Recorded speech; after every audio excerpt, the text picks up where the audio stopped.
সকলকে জয় গুরু ও আমার প্রণাম। আমি অক্রোধী, আমি অমানি, আমি নিরলস, কামলোভজিৎ বসি, আমি ইষ্টপ্রাণ সেবাপট্টু। এখানে শ্রী শ্রী ঠাকুর অনুকূলচন্দ্র নারীদের নিয়ে কিছু কথা বলেছেন, মায়েদের নিয়ে। নারী শক্তি স্বরূপিণী, তাই ভারতের ইতিহাস, পুরাণ, ধর্মশাস্ত্রে নারী চিরদিন দেবীজ্ঞানে পূজিতা হয়ে আছে। তাই নারী মানবের ধাত্রী, পাত্রী, নেত্রী, জনয়িত্রী এবং প্রসবিত্রী। একটি পরিবার থেকে ক্রমে সমাজ কিংবা রাষ্ট্রের মধ্যে সর্বশ্রেষ্ঠত্বের ভূমিকা পালন করে এসেছে নারীরা। এখানে নারীদের দুটো গানের লাইনের মাধ্যমে বলেছে, মাধুরী মণ্ডিত মমতা সিঞ্চিত, দুনয়নে করুণা ঝরিছে, তাপস বন্দিত চরণ যুগল, হৃদয়ে পদ্ম আলো করিছে। তাহলে এইভাবে শ্রী ঠাকুর মায়েদের তুলে ধরেছেন। মায়েরা সবসময় ঠাকুর বলতেন মায়েরা হচ্ছে দুর্গার এক রূপ, রূপে লক্ষ্মী, গুণে সরস্বতী মায়েরা। তিনি মায়েদের ভালোবাসতেন, মেয়েদের ভালোবাসতেন, নারীদের। কারণ তিনি নিজের মাকে প্রচণ্ড ভালোবাসতেন। তার যে সহধর্মিণী আমাদের বড় মাকে খুব সম্মান করতেন এবং ভালোবাসতেন। স্বামী স্ত্রীর কলহ কাকে বলে ঠাকুরের খাতায় সেটা ছিল না। শ্রী শ্রী ঠাকুর বলতেন, আদর্শে অনুপ্রাণতা, সেবায় দক্ষতা, কার্যে নিপুণতা, কথায় মিষ্টতা, সহানুভূতি, ব্যবহারে সম্বর্ধনা, এগুলো নারী চরিত্রের মহৎ গুণ। দৈনন্দিন চলন চর্চা, শিক্ষা, সেবা, শুশ্রূষা, সম্বর্ধনা, নিষ্ঠা, সুকেন্দ্রিকতা, আত্মনিয়ন্ত্রণ, শ্রেয়মুখিতা, সহনশীলতা, ধৈর্য, অধ্যবসায়, বর মনোনয়ন, বিবাহ, স্বাস্থ্য, সদাচার, ধারণ পালন, পরিপোষণ নারী জীবনের বৈশিষ্ট্য। এইটা হচ্ছে নারী জীবনের বৈশিষ্ট্য। তাই নারীর স্পর্শে জীবন, যশ, শান্তি, প্রীতি, তৃপ্তি, শক্তি, দীপ্তি, বৃদ্ধি ও দীপ্তির ঢল নামে সমাজের আনাচে কানাচে। তাহলে ঠাকুর এরকমই মেয়েদের হওয়া উচিত, এইটাই ঠাকুর বলেছেন। আর ঠাকুর সেই কথাই পদে পদে মায়েদের বলে গেছেন, মেয়েদের বলে গেছেন। নারী নীতি বই লিখেছেন, মায়েদের জন্য বই লিখে গেছেন। প্রত্যেকটা মা কিভাবে চলবে, কিভাবে চললে তার সংসার সুখের হবে, তার সন্তান ভালো হবে, সুশিক্ষায় শিক্ষিত হয়ে উঠবে। কিন্তু আমরা এখন বর্তমান যুগে কি দেখছি বলুন তো?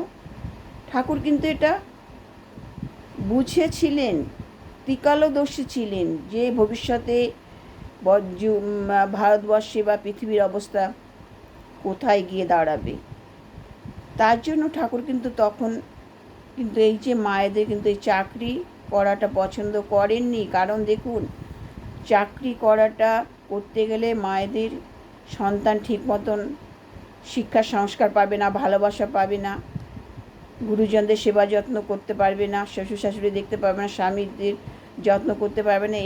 এই কারণে কিন্তু বর্তমান যুগে চলছে, অনেক শিক্ষিত হচ্ছে মানুষ, মেয়েরা চাকরি করছে। কিন্তু ঠাকুর তখন কিন্তু এটাই কারণ ঠাকুর বলেছেন মায়েরা কাজ করবে ঘরে বসে। ঘরের মধ্যে অনেক কাজ আছে যেগুলো মায়েরা করতে পারলে তাদের সংসারও ভালো দেখাশোনা হবে, ছেলেরাও সন্তানও পরিপালন ভালো হবে, সবাইকে সেবা যত্ন করা যাবে, সন্তানও ভালোবাসা পাবে। ঘরে বসে অনেক হাতের কাজ আছে, সেগুলো মায়েরা করে নিজের হাত খরচটুকু চালাক, অন্তত কিছু পারুক, সাহায্য করুক। এটাই যে মেয়েদের চাকরি করতেই হবে এটা কিন্তু ঠাকুর বলেননি। কিন্তু যুগ বদলেছে, সময় বদলেছে, মেয়েরা অনেক শিক্ষিত হচ্ছে, তারা স্বনির্ভর হতে চাইছে। আর সব নির্ভর মানে কি? এটাই উচ্চশিক্ষা শিক্ষিত মানে এটাই যে অত্যাধুনিক যে চলনে চলছে, তারা নিজস্ব চলনে চলছে, উচ্ছৃঙ্খল জীবনযাপন করছে। এটাই কি ঠিক? বর্তমান মেয়েরা দেখুন কি আলট্রা মডার্ন, মানে অত্যাধুনিক জীবনযাপন করছে। তারা শিক্ষা ভুলে গেছে, সংস্কার ভুলে গেছে। মানুষকে সম্মান করতে ভুলে গেছে, বাবা মাকে সম্মান করতে ভুলে গেছে, বাবার মুখে মুখে তর্ক করছে। এটাই কি শিক্ষার ফল? অতিরিক্ত শিক্ষা? তাহলে এই কারণে দেখুন আজকাল রাস্তাঘাটে আপনি বুঝতে পারছেন কোন মেয়েটা বিবাহিত, কোন মেয়েটা বিবাহিত নয়, বোঝা যাচ্ছে না। এটাই কি আধুনিকতার পরিচয়? হাতে শাখা থাকবে না, সিঁদুর থাকবে না, শাড়ির কথা তো উঠেই গেছে, দেশ থেকে মনে হয় শাড়ি উঠেই যাবে। কিছু গ্রামের মায়েরা এখন শাড়ি পরছে, গ্রাম্য বধূরা, গ্রামের মেয়েরা। শহরে তার কিছুই নেই। ঠিক আছে, চুড়িদার পরছে, সেটাও মানা যায়, কিন্তু তাই বলে তাদের যে অত্যাধুনিক মানে পোশাক পরিচ্ছদ এটা কি ঠিক পরা? আর এই যে মায়েদের যে বিয়ের পরে যে একটা চিহ্ন, সেটা কেন থাকবে না? তাহলে রাস্তাঘাটে ছেলেরা কেন টোন টিটকারি করবে না? ছেলে কি বুঝতে পারছে কোন মেয়েটা মহিলা বিবাহিত, কোন মেয়েটা বিবাহিত নয়? বোঝা যাচ্ছে না। এটাই কি বলে আলট্রা মডার্ন, উচ্চশিক্ষিত, শিক্ষিত? সংস্কার থাকবে না কেন, শিক্ষা থাকবে না কেন? আবার যেসব অভিজাত পরিবারের শিক্ষা সংস্কার আছে, তাদের ঘরে মেয়েরা দেখুন ঠিক সেইভাবেই চলছে। তারা তখনকার মায়েদের মতন, মা দিদিমাদের মতন তারা সেভাবে চলছে। মেয়েরা শিক্ষিত হচ্ছে, অনেক চাকরি করছে, উচ্চ পদে চাকরি করছে, হ্যাঁ, প্লেন চালাচ্ছে, ট্রেন চালাচ্ছে, এবার সে সেনাবাহিনীতে যোগ দিচ্ছে, ডক্টর হচ্ছে, সেবিকা হচ্ছে, হ্যাঁ, হচ্ছে অনেক মেয়েরা তার মধ্যে দিয়ে, যাদের বাড়ির শিক্ষা আছে, সংস্কার আছে, হ্যাঁ, যাদের বাড়ির মর্যাদা আছে, যেসব পরিবারে ঈশ্বরকেন্দ্রিক পথে তারা চলছে, তারা আদর্শ পথে চলছে, সদ্গুরুকে নিয়ে চলছে, হ্যাঁ, সদ্গুরু সংস্পর্শে তারা রয়েছে, তাদের পরিবার। প্রত্যেকটা পরিবারে দেখবেন অভিজাত পরিবারে একটা সদ্গুরুর থাকে, সদ্গুরুর সংস্পর্শে তারা থাকে, হ্যাঁ, আর তাদেরই ঘরে ছেলে মেয়েরা এই সুশিক্ষা শিক্ষিত হয়, নিজের স্বনির্ভর হবে, শিক্ষায় শিক্ষিত হবে, সবই ঠিক আছে, কিন্তু তাদের সেই সংস্কার শিক্ষা থাকবে না কেন? বড় গুরুজনদের মান্য করা, হ্যাঁ, সেই বাবা মাকে সম্মান করা, হ্যাঁ, তারপরে তাদের যে ভদ্রতা, শালীনতা, পোশাক পরিচ্ছদের এটা কেন তাদের থাকবে না? কেন থাকবে না? আমি বুঝতে পারি না। শাখা সিঁদুর শাড়িতে যেভাবে মায়েদের সৌন্দর্য ফুটে ওঠে একটা মেয়ের, শাখা সিঁদুরের নিশে, তাহলে আর কোনো পোশাকে আমার মনে হয় না সেরকম তাদের সে সৌন্দর্য ফুটে ওঠে।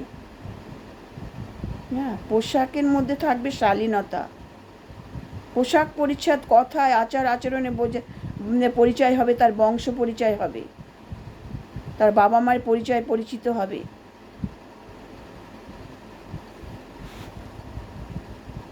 আলাপ, কথাবার্তা, আচরণ, ব্যবহারে বোঝা যাবে সে কোন ভালো বংশের থেকে এসেছে না খারাপ বংশ থেকে এসেছে।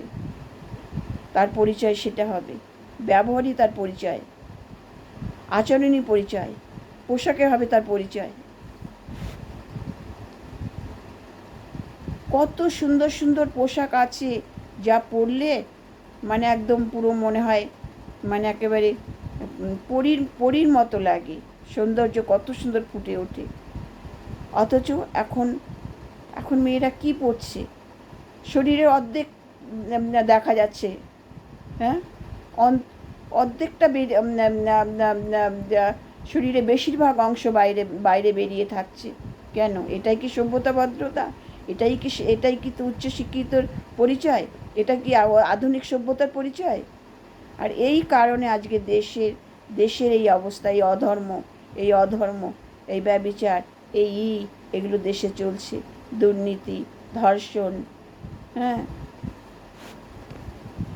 এই বেপরোয়া উচ্ছৃঙ্খল চলনের যে চলছে আজকালকার মেয়েরা, বউরা, কটা ঘরের বউ সুন্দরভাবে ঘর থেকে বেরিয়ে আসছে না। তারা এই জন্য আধুনিকতার কম্পিটিশন চলছে, হ্যাঁ, আলট্রা মডার্নের কম্পিটিশন চলছে। তারা ভুলে গেছে নিজস্ব একটা যে নারী চরিত্র, একটা নারীকে কীরকম হতে হবে, একটা মাকে কেমন হতে হয়। তাই মায়েরা যতদিন ঠিক পথে সঠিক পথে না আসবে ততদিন দেশে সুসন্তানও আসবে না, ততদিন দেশে সুন্দর সন্তান আসবে না। আছে, এখনও আছে ভগবতী ভুবনেশ্বরী দেবীর মতন মায়েরা এখনও আছে। তা না হলে তাদের ঘর থেকে এখনও ভালো ভালো ছেলেমেয়েরা, আদর্শ ছেলেমেয়েরা বেরিয়ে আসতে, তা না হলে দেশ ধ্বংস হয়ে যায়, সমাজ ধ্বংস হয়ে যেত। যারা সেটা ধরে রেখেছে তারাও ভালো আছে, তাদের সন্তানরাও সেইভাবে গড়ে উঠছে। আমাদের ঠাকুর কিন্তু এটাই বলে গেছেন যে মায়েরা হবে, হ্যাঁ, মায়েদের আচরণই মায়েদের পরিচয় হবে।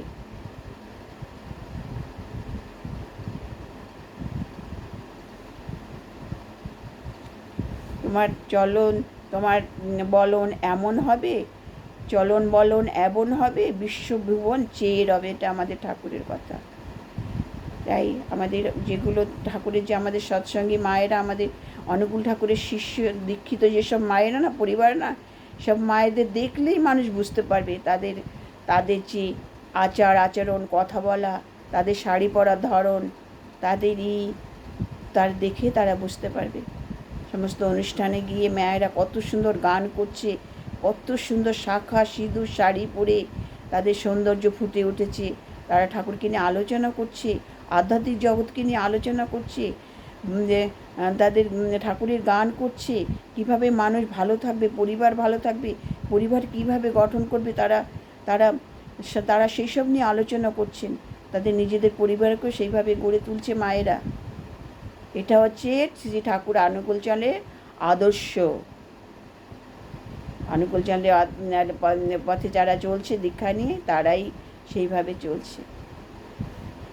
তাই সমাজ যদি ভালো হতে হয়, দেশ যদি এখনও ভালোভাবে গড়ে তুলতে হয়, একমাত্র সৎ পথে, সৎ আদর্শে, সদ্গুরুর উপদেশে, সদ্গুরুর সংস্পর্শে থেকে যারা চলবে তারাই একমাত্র ভালো থাকবে। আর এইভাবে তারা যদি না চলে, তাহলে দেশ কিন্তু সেই ধ্বংসের মুখে এগিয়ে যাবে।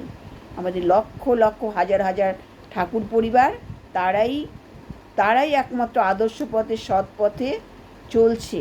তাদের পরিবার, তাদের সন্তান, তারা এবং ঠাকুর দেওঘরে বংশ পরম্পরা, আচার্য পরম্পরা এখনও সেই শিক্ষায়, ঠাকুরের দীক্ষায়, শিক্ষায় সেইভাবে চলছে।